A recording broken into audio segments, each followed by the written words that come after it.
Hai semua, Assalamualaikum warahmatullahi wabarakatuh. Pada hari ini, Abang nak kongsikan 3 amalan ringkas yang dilakukan oleh orang yang berjaya tapi sukar dilakukan ataupun dipraktikkan oleh mereka yang malas. So, stay tune.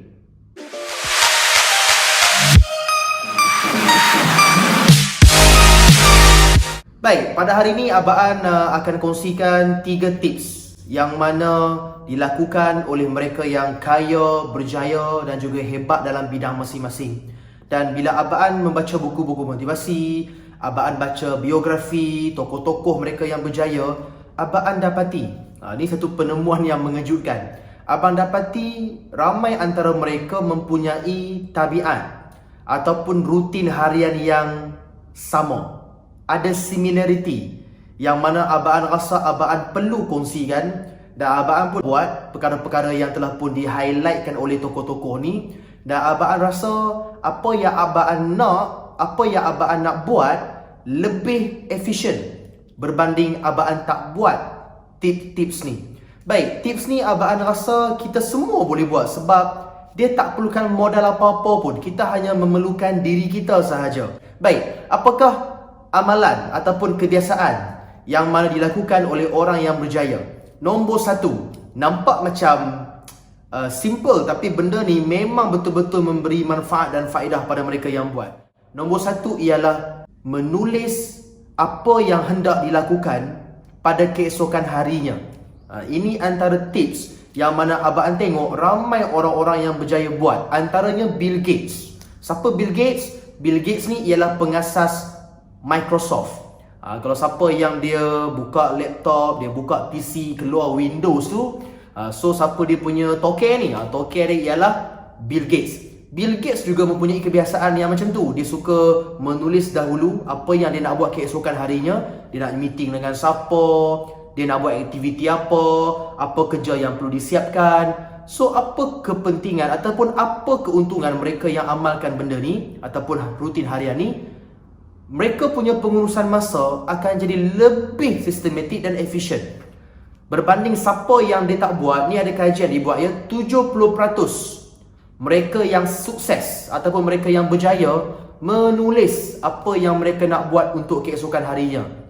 Maknanya siapa yang dia menulis tahap untuk berjaya ataupun tahap untuk kemenjadian seseorang tu, sukses tu, 70% akan melonjak naik berbanding mereka yang mana tak menulis.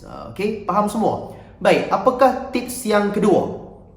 Yang mana kebiasaan yang dilakukan oleh orang-orang berjaya ni, amalan apa mereka buat? Nombor 2, mereka akan bangun dari tidur dalam keadaan yang sangat-sangat positif dan mereka tidak akan stres. Dan yang paling penting, ini pun diajar oleh Nabi kita, Nabi Muhammad SAW, iaitu selepas bangun dari tidur, kita mesti bersyukur. Syukur. Kenapa tahu? Sebab antara nikmat yang Allah bagi yang paling hebat di dunia ni ialah nikmat kita masih bernyawa. Okey? Sebab nyawa ni ialah satu aset yang mana Allah beri kepada kita untuk kita guna dengan lebih baik. Ada orang yang dia bangun pagi dalam keadaan stres.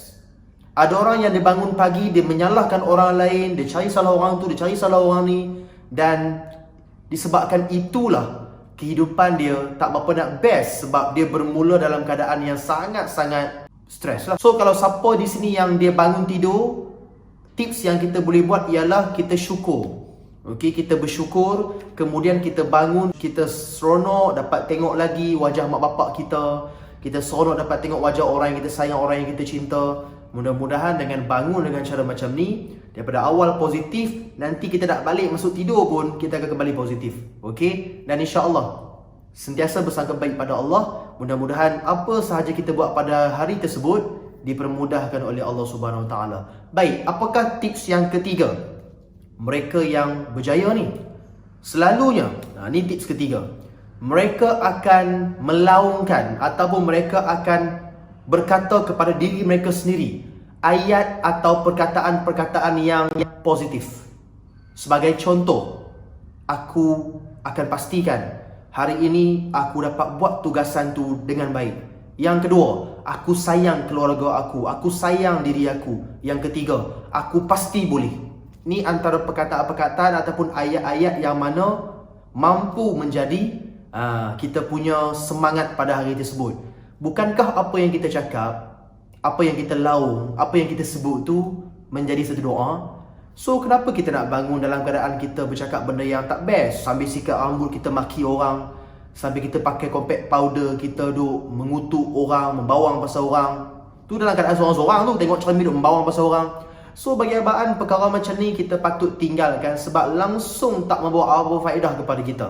So abang harap dengan tips yang macam ni, selepas ni kita boleh tidur dengan lebih tenang sebab esok kita dah tahu apa yang kita nak buat. Kita bangun pun bersemangat, dan apabila kita kembali semula ke tempat tidur, kita rasa lega sangat sebab tugasan ataupun aktiviti kita sepanjang hari itu dapat dilakukan dengan baik. So terima kasih semua atas kesudian menonton. Jumpa lagi semua. Selamat datang ke bumi. Bye bye.